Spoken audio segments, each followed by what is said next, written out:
Bagaimana tata caranya sekarang? Akad nikah yang ada di dalam syariat simpel. Tata caranya adalah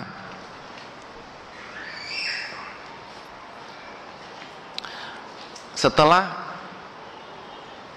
semua unsur hadir, ada wali, ada calon mempelai laki-laki dan saksi, maka yang pertama yang perlu kita ketahui bahwa mempelai wanita tidak harus dihadirkan, apalagi di tengah-tengah forum. Gak harus, gak ada dalilnya. Bahkan jangan sampai mempelai wanita menjadi sasaran tembak mata-mata laki-laki pada saat itu. Khususnya ketika akad nikah, mempelai akan berdandan.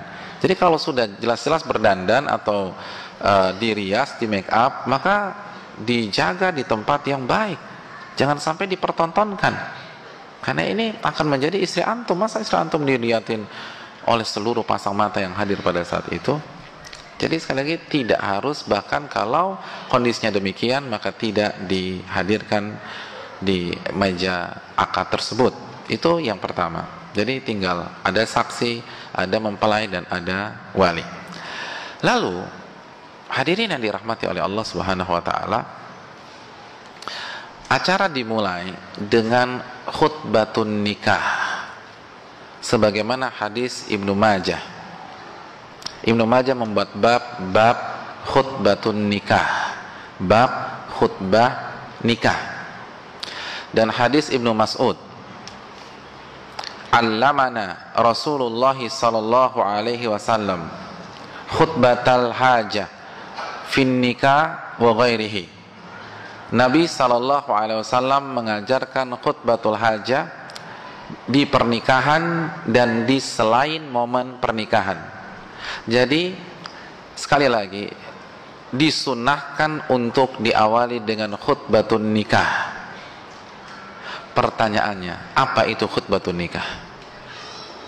Apa yang dimaksud khutbatun nikah? Apa arti khutbatun nikah? Hadirin, khutbatun nikah yang dimaksud sebagaimana hadis Ibnu Majah, hadis Abdullah bin Mas'ud, dan hadis-hadis yang ada dalam buku dan bisa dicek di Bulughul Maram karya Al-Hafidz Ibnu Hajar adalah innal hamdalillah nahmaduhu wa nasta'inuhu wa nastaghfiruh wa na'udzu billahi min syururi anfusina wa min sayyiati a'malina man yahdihillahu fala mudhillalah wa man yudlil fala hadiyalah asyhadu an la ilaha illallah wahdahu la syarikalah wa asyhadu anna muhammadan abduhu wa rasuluh ya ayyuhalladzina amanu taqullaha haqqa tuqatih wa la tamutunna illa wa antum muslimun ya ayyuhan nasu taqu rabbakumul ladzi khalaqakum min nafsin wahidah wa khalaqa minha zawjaha wa batha minhuma rijalan katsiran wa nisaa'a wattaqullaha alladzi tasaaluna bihi wal arham innallaha kana 'alaikum raqiba ya ayyuhalladzina amanu taqullaha wa qulu qawlan sadida yuslih lakum a'malakum wa yaghfir lakum dhunubakum wa may yuti'illaha wa rasulahu faqad faza fawzan 'azima amma ba'du fa inna asdaqal hadithi kitabullah wa khairal hadi hadi Muhammadin sallallahu alaihi wasallam wa syarrul umuri muhdatsatuha wa kullu muhdatsatin bid'ah wa kullu bid'atin dhalalah wa kullu dhalalatin finnar. Titik. Selesai. Itu khutbah nikah. Itu khutbah nikah. Banyak orang nggak paham khutbah nikah. Dan yang terbaik untuk membacanya adalah wali. Begitu titik sampai di sini, baru dia katakan, saya nikahkan putri saya, Fulana binti Fulan, dengan Fulan bin Fulan, dengan mas kawin seperangkat alat salat tunai. Saya terima nikahnya. Selesai pernikahan. Itu akad yang sesuai dengan syar'i. Selesai. Jadi bukan, hadirin yang dirahmati oleh Allah, khutbah nikah akan disampaikan oleh Ustadz Fulan. Itu bukan khutbah nikah. Itu bukan khutbah nikah. Itu nasihat. Itu nasihat pernikahan aja, bukan khutbah nikah. Khutbah nikahnya baca itu. Dan yang paling baik membacanya adalah wali, kata banyak para ulama. Dan hukumnya sunnah. dan hendaknya wali merenungkan, dan hendaknya mempelai laki-laki paham makna innal hamdalillah nahmaduhu wa nasta'in dan seterusnya. Jadi sebelum akad nikah itu bukan hanya persiapan qabiltu nikahaha. Kan biasa pelempelai itu hafal qabiltu nikahaha, qabiltu nikahaha, qabiltu nikahaha, qabiltu nikahaha, saya terima nikahnya, saya terima. Apalagi ngafalin nama, apalagi nama calon mertua itu kan susah banget. Nah, bukan itu sebenarnya nggak terlalu penting sih. Kalau dalam segi fikih ya, itu lebih baik kita renungkan makna khutbatun nikah, karena itu dalam maknanya, dalam. Innal hamdalillah nahmaduhu wa nasta'inuhu wa nastaghfiruh. Segala puji hanya milik Allah. Ini acara tidak mungkin tersenggala kecuali karena Allah. Kami memujinya. Alhamdulillah nahmaduhu wa nasta'in, dan kami meminta pertolongan kepadanya. Ini acara tidak akan berhasil kecuali dengan pertolongan Allah. Jadi semua merenungkan. Itu baru pernikahan yang benar-benar khusyuk. Jadi khutbah nikah itu penting walaupun hukumnya sunnah.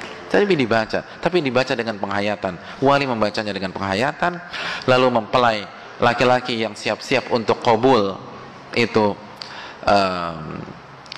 meresapi, dan mempelai wanita pun juga mendengar dengan penuh penjiwaan. Lalu setelah itu, setelah selesai baru ijab dan qabul. Ijab adalah ucapan menikahkan dari wali, dan qabul adalah serah terima tersebut, sehingga pada saat itu sah menjadi istri kita. Itu akad nikah.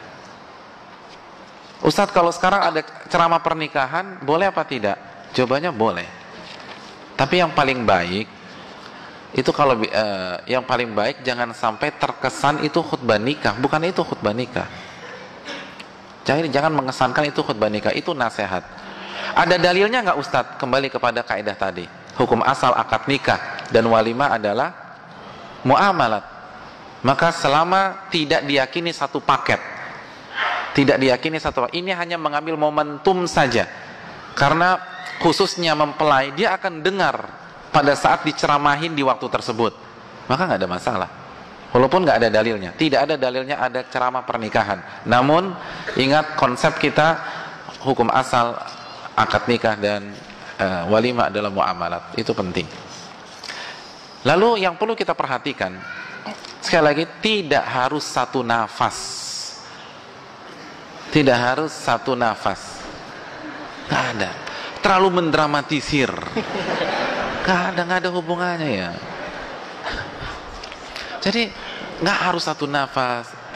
Tidak harus mulus 100%. Kalau tersendat, tapi maknanya dapat, nggak ada masalah.